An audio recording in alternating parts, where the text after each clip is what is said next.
Hello viewers on YouTube. In this video tutorial, we are going to consider the product rule of derivative. So let's begin by stating the product rule of derivative, and at the end of this video, hopefully you'll be able to prove the formula. So the formula says that if y is a function and is equal to f of x.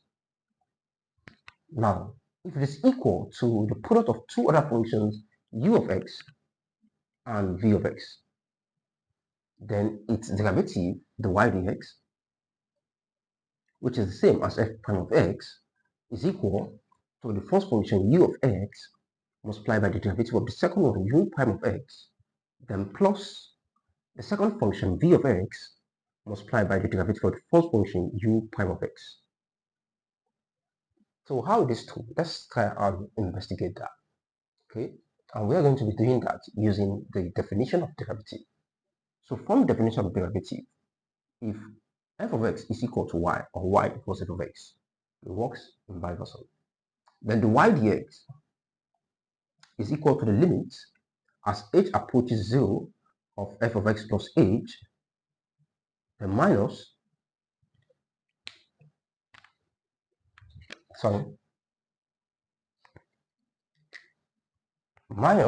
f of x all divided by h, and that is if y is equal to f of x.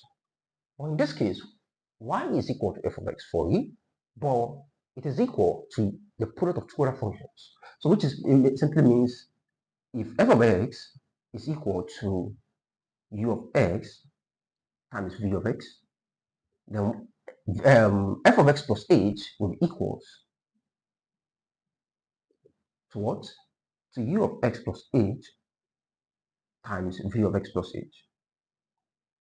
I hope you're following the logic. Okay, so now we have everything we need to plug in the definition of derivative. Therefore, the y dx, I'm referring to this, the y dx of this, or f prime of x, is now equals to the limit as h approaches 0 of f of x plus h. For this is this. That's u of x plus h times v of x plus h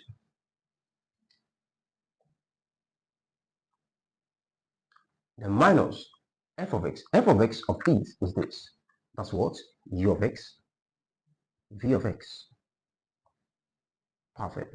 And everything is divided by h. Okay. Now, at this point, let's try and subtract and at the same time add v of x plus h times u of x to the denominator. So I'm just going to write it in what? Subtract and add v of x plus h times u of x to both up to the numerator. Okay. However, you can use u of x plus h times v of x. They will still give us the same results. Okay. So now we have the limit as h approaches 0 of this u of x plus h multiplied by v of x plus h. So I'm subtracting this minus v of x plus h times u of x plus h, so times u of x, right? Then we are adding it back plus to make sure that we are not biased, we are not doing something out of the box, plus v of x plus h times u of x, okay, then minus the final one, minus u of x, v of x. Perfect. Now everything is entirely divided by h. Okay.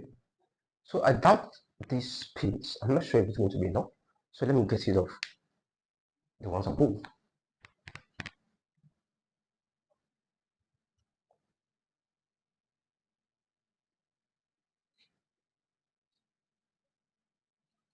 So don't forget, this is still the y dx.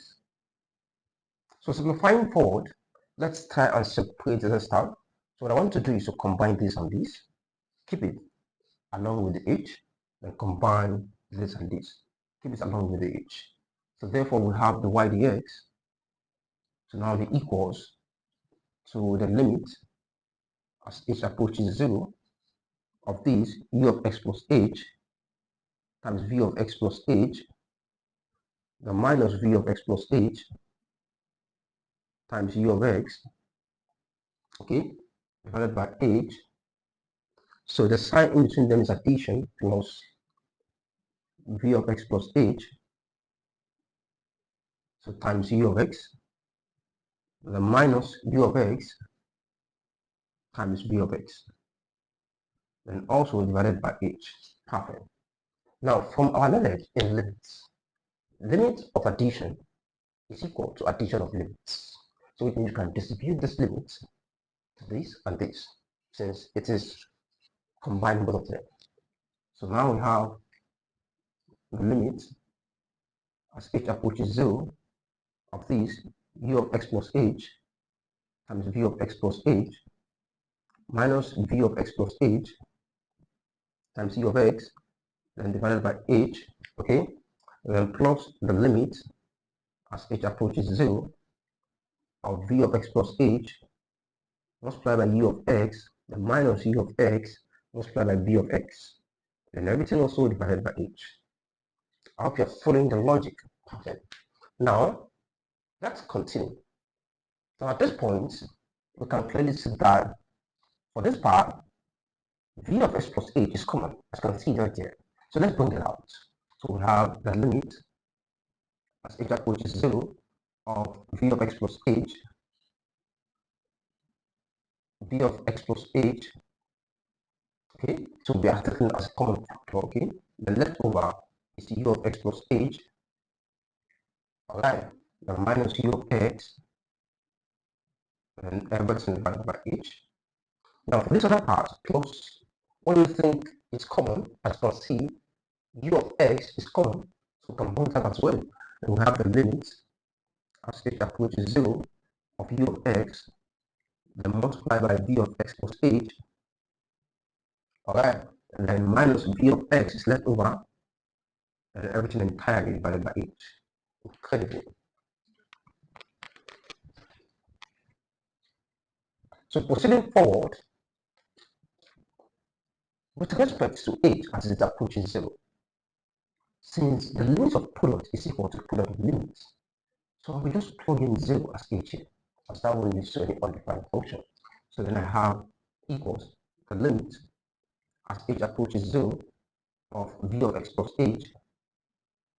The limit of product is product of limits. What is the limit? So the limit of h approaches 0, then multiply by this, right?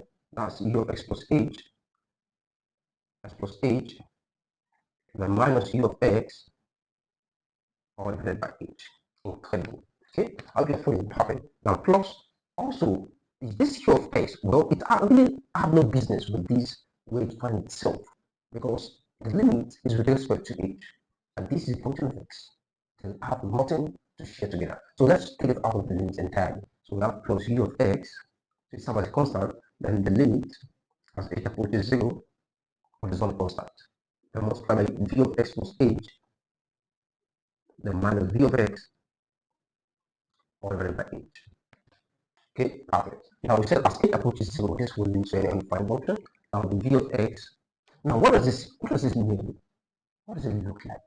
Now you can see that this itself is like a definition of derivative. It's a fast derivative of u of x. You understand? That's u prime of x. So therefore we can represent it as multiply by u prime of x, then plus, now u of x is constant, we have it there, not constant, by the way, it's multiplying this. Now this also represents the derivative of the second function. As you can see, it's the derivative of v of x. V of x plus h minus v of x over h, the limit as h approaches 0. So therefore, it's the derivative of v of x, that v prime of x. And this is how the product will be formed. Since addition is when it's connecting them, this comes in and this comes in.